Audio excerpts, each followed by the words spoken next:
Yeah, some days I feel unfazed, like when I'm with my friends with a cup raised. Come Monday, I got a gun raised. Suicidal do or die until hump day. Then I go right back at it like an automatic. More drinks, more songs, more beats to rap. I need a shrink, I'm gone. More time keeps passing. No watch, no thoughts at all. Just a hat, new era. Rep my P's and those O's. Need the Phillies with the orange and black to feel home. From Citizens Bank back to Camden Yards. It's a tale of two cities, and trust we go hard. Trust we go hard. Yes, we go hard. You said we go hard. I said we go hard. Rockin' my Bob Cousy, stocking up on the loose. Think the lyrics come easy, but the life is a doozy. And yes, I'm choosy, and no, I won't settle, but I still take pop off over that kettle. Cause I'm talking bigger picture, and yes, I'm gonna hit you with the technology. Without it, we'd be f***ed. These days, technology is so advanced that we can basically reinvent the wheel. Things that were groundbreaking 100 years ago are being almost completely reinvented by simply slapping a battery and a motor on them. Things like electric scooters, cars, pleasure devices, cooking utensils, you name it. But of course, one of the most important ones, and the topic of today's video, has to be electric bikes. In basically every country all around the world, electric bikes have absolutely taken off, and there's a few good reasons why. The main one, of course, being it makes it so much easier. You don't have to pedal as hard, you don't get as sweaty, and arguably, most importantly, you don't have to dress up like a clown to ride one anymore. Industries like Uber Eats have absolutely thrived thanks to the electric bike, and they've also become an integral part of youth crime and the phone snatching epidemic overseas. And despite the fact that they cost thousands and thousands of dollars, it's still cheaper than a lot of normal push bikes on the market these days. And of course, the best thing about e-bikes is that they can cater for every type of rider. Whether you're a junkie who's traded in the glass Harley for an e-bike that you pinched off the side of the road, a businessman on the way to work, an Uber Eats driver who forgot to put their Google Maps on bike mode and ended up on the Westgate Bridge, or a child who either has rich parents or pinched it off somebody else. Either way, electric bikes are extremely popular with basically everyone these days, and while there are a lot of positives to them, there's also a lot of negatives.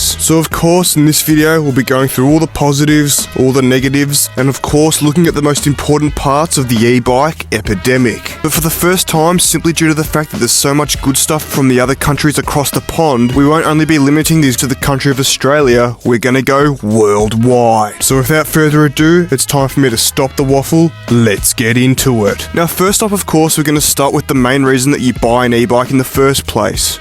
Crime. The main benefit of e-bikes is that they're faster than normal bikes and allow you to cover more distance using a lot less energy, making them the ultimate getaway vehicle. Now of course, cars and motorbikes are still the most popular getaway vehicle, but they of course have one downfall that the e-bikes do not.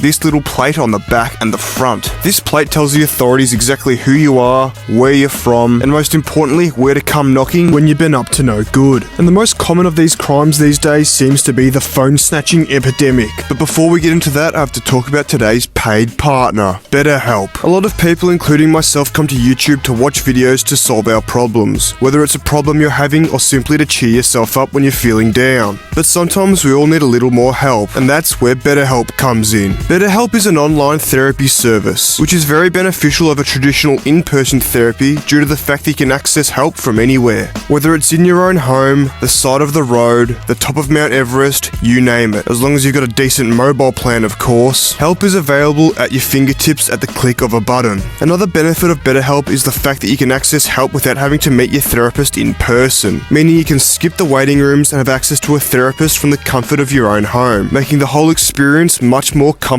and efficient. BetterHelp have hooked it up with a 10% discount on your first month, available at the website on the screen here, and the link will also be in the description below. So if you think BetterHelp is something that could be beneficial to you, check it out at betterhelp.com/yorakhunt. And of course, save some money with the link in the description. And with that all said and done, it's time to get back into it. Thanks to BetterHelp once again for being this video's paid partner. Now this seems to be a major problem in places like the UK and especially London. People used to ride motorbikes up onto the street, snatch the phone out of someone's hand and ride off. Now most commonly they use mopeds for this, which of course have number plates, which means you have to either steal one or get a fake number plate on the back. But in recent years, luckily there's been a more nimble, arguably cheaper, and even easier to steal and get away with mode of transport, and that of course is the e-bike. Now when it was mopeds doing this, it was a problem, but thanks to the technological advancements of e-bikes over the last few years, it's become even easier for these thieves to do this and get away with it. The way that they do this is they wait for someone to be on the phone or walk down the street holding it and then simply drive past them, snatch it out of their hands and speed off. But luckily, the UK police are onto this, and this is how they plan to stop it. Silly string, that'll get them. Now this is called forensic spray, and each can's supposed to have a different chemical makeup or something so that they know which officer sprayed it, so that when they eventually catch the criminal they can link them back to their previous crimes. And of course the comments section loved this, with the top comment being something about how to clean it off. But luckily I've got a solution that'll work way better than the silly string, and that of course is the good old fashioned hip and shoulder. So to the Dorset Police Department, send us 50,000 quid and I'll fly over and teach you guys how to do it. But while we're still on the topic of crime, we need to briefly touch on the life cycle and owners of these e-bikes. Starting off of course with the businessmen. These guys initially buy the e-bikes from the store to ride them to and from work to save time and money. Arguably they're the most sensible owners of the e-bikes and take the most care of them. Until one day at 5:04 PM they walk down the stairs to the foyer of their office to find a cut chain and a broken bike lock and thousands of dollars of e-bike missing. Which brings us on to our next owner and next part of the e-bike life cycle, the junkies. Now junkies use these things the same as the businessmen for transport, whether it's to and from Centrelink or to pick up some gear, who knows. But not long after they initially steal it, it's either traded as a commodity or put up on Facebook Marketplace or cash converters for a quick sale and a quick buck. And then of course it moves on to the third owner. Now this part of the life cycle can go one of two ways. Either goes to an Uber Eats driver who uses it simply to deliver food and make some money, or one of those kids that you always see on social media doing wheelies. And then eventually over time it either gets listed back on Facebook Marketplace or pinched by another junkie and the cycle repeats itself. The businessman may buy another one off Marketplace to save money because they know it's just going to get pinched again at some point anyway, and these e-bikes just go in circles from theft, cheap Marketplace sales, or get traded in for some fuel for the glass Harley. But there's also a few different methods to get these e-bikes into the life cycle without the businessman having to buy them. Some of these kids get them bought brand new by a parent or somehow have 10 grand to scrape together to buy a brand new one. And then of course you have the classic ram raid on the bike shop, which seems to be a very popular way to get a lot of these things onto the market at once. And last but not least we have the home invasion, which is somewhat similar to the bike shop ram raid, but this method's not as popular because there's not as many e-bikes to be pinched at once. But I mean, it's no real secret that these things just get stolen left, right and centre. It's not that hard, they don't weigh that much, and unlike a car or a motorbike, it's a lot easier to get away with and a lot easier to sell them on due to the lack of number plates or a VIN system. And if you manage to pinch something expensive like one of these Surrens, it can be a good earn. Anyway, that's enough about crime for now, let's move on.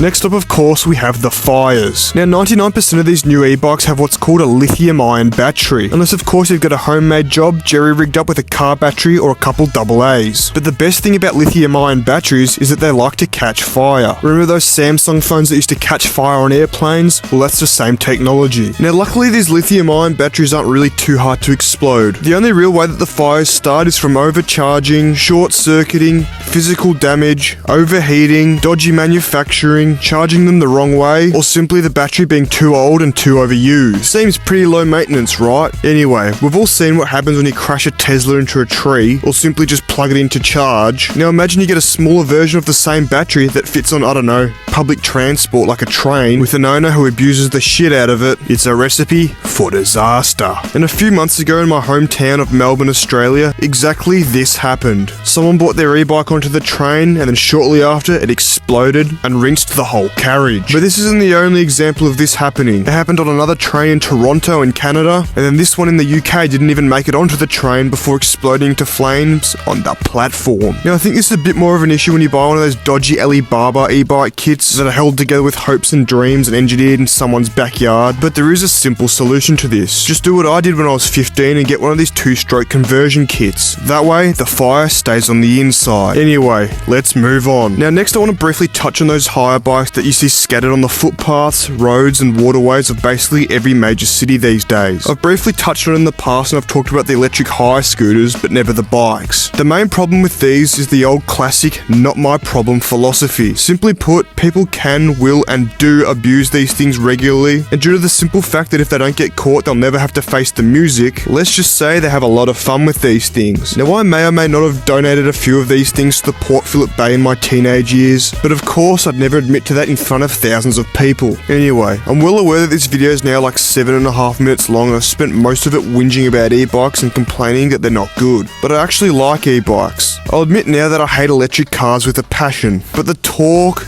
power, convenience, and performance that you get out of e-bikes is actually pretty cool. Whereas electric cars are just shit, and the only thing they have going for them is the acceleration. So now we're going to get into some of the benefits that e-bikes bring. And of course, we'll start off with food delivery. E-bikes are perfect for things like Uber Eats, DoorDash, Deliveroo, you name it. There's nothing I like more than waiting till the rain comes and then ordering a meal fit for a king for about 80,000 USD and getting some poor bastard to ride through the rain on his e-bike and deliver it to my front door. All jokes aside, e-bikes are great for things like this and driving to and from work if you live in the city or something. And electric dirt bikes, while still not as cool as the 2-stroke and 4-stroke equivalents, I think are pretty cool. But while the combustion engine and the good old-fashioned push bike have been around forever and basically all the problems have been ironed out, unfortunately, with electric cars, electric bikes, and electric scooters, there's still a long way to go. So on that note, I think it's time to end. If you enjoyed this video, make sure to like, subscribe, comment, and share, and I'll see all of you guys